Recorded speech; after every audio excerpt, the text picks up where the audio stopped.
Another soul arrives at my gate. Kneel, stranger, and tell me, who were you when you were human? I have judged 10,000 before you.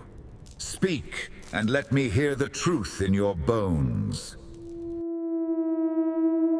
My name is Daniel. I was from Lagos, though I spent most of my adult life in London. When I was human, I used to think I would live forever.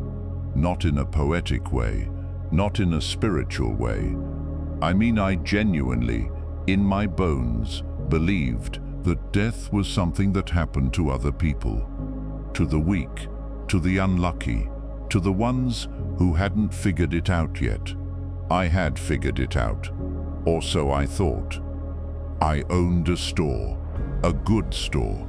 Groceries, household goods, a little of everything. On a good week, I made $6,000.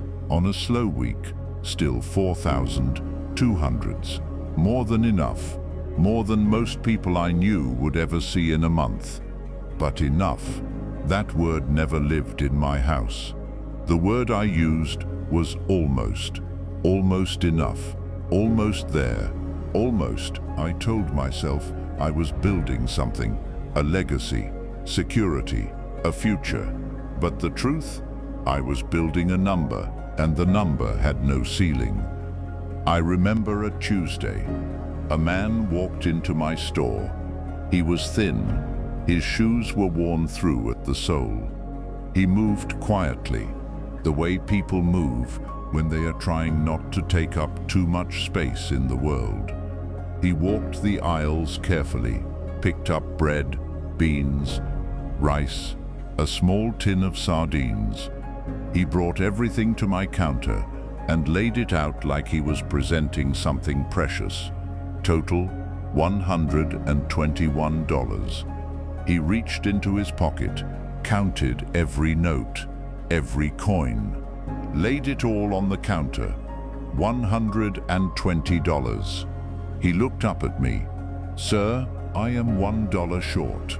Please, I will bring it back tomorrow. First thing, I promise you." I looked at him. I looked at the $4,000 I had made that week, sitting in the safe behind me, and I said, "I don't run a charity." I took the food back. I watched him put his coins back into his pocket, one by one. I watched him walk out, and I felt nothing. I did not know, in that moment, that I had just made the most expensive decision of my afterlife. $1.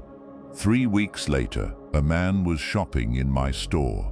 He bought a few things, paid, left. 10 minutes after he walked out, I found his wallet behind the counter. He must have set it down while he was packing his bags. I picked it up. Inside, $299 in cash, his ID, his bank card, a photo of a woman and 2 children. I put it in my pocket. He came back 2 hours later, frantic, sweating. "Please, did anyone find a wallet? That is my rent money. Everything I have until Friday. Please." I looked him in the eye. "I haven't seen anything." He didn't believe me. I could see it. He started raising his voice. He said he had left it right there on my counter. So I called the police. I told them he was harassing me. I told them he had stolen from my register. I showed them a receipt I had altered. We went to court. I brought my altered records. I brought a neighbor I had paid $50 to lie. The judge ruled in my favor. That man, the one whose wallet I had stolen, whose rent money was sitting in my bedside drawer, that man paid me $500 in court-ordered damages for a theft he never committed. He lost his apartment the following month. I deposited $799 that week, his cash, his penalty, and I slept soundly. These were not 2 isolated moments. These were me. Over the years, I shorted employees on their wages. I overcharged elderly customers who couldn't read the labels clearly. I put my thumb on the scale. I bribed 2 health inspectors. I underreported income every single year. I told myself everyone did it. I told myself the poor deserved to be poor, because if they were smart, they'd do what I was doing. I had a philosophy: money flows to those bold enough to take it. I was very bold. By the time I was 62 years old, I had $340,000 in savings. I had not one single person who truly loved me. My employees feared me. My neighbors avoided me. My family called only when they needed something, because that was the language I had taught them. Transactions, nothing more. I died on a Thursday. A stroke, fast. There was no one at my bedside. And as I left, I remember thinking about the money. $340,000. I couldn't take a single cent. I cannot tell you the name of this place. There are no signs here, no addresses, no coordinates. There is only waiting and need and the faces. The faces here, I recognize them all. The thin man with the worn shoes, the one I turned away for $1. He is here, and here he has bread. And I have nothing to offer him. The man whose wallet I took, whose $299 I pocketed, whose $500 I extorted through a court that believed my lies. He is here, and here the currency is different. It is kindness, it is mercy, and I have none stored. I spent my whole life spending it. The strangers I passed without a second glance. The employees I underpaid by $30, $40, $60 a week. The elderly woman I overcharged $12 on a bag of rice. They are all here, and I, the man with $340,000, I am the one begging. I would give it all, every cent, for one more day on earth.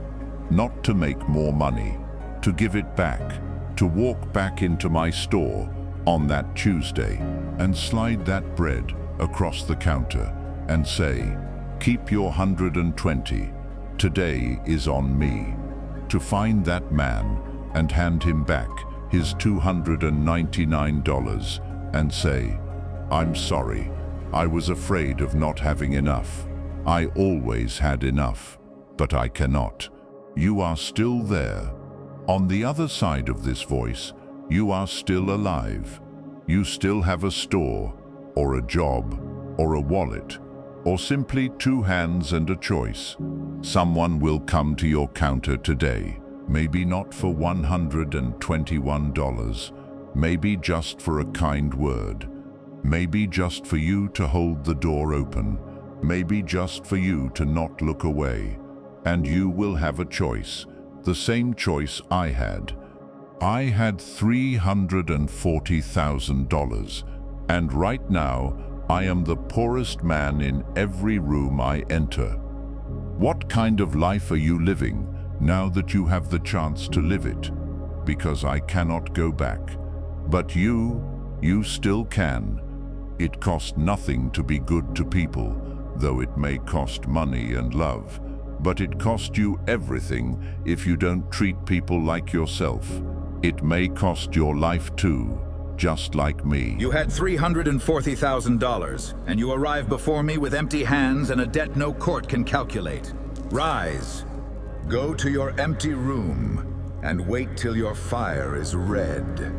To you watching this video, make sure you do good to people while you have the chance to. If this video touches you, subscribe to this channel for the next judgment.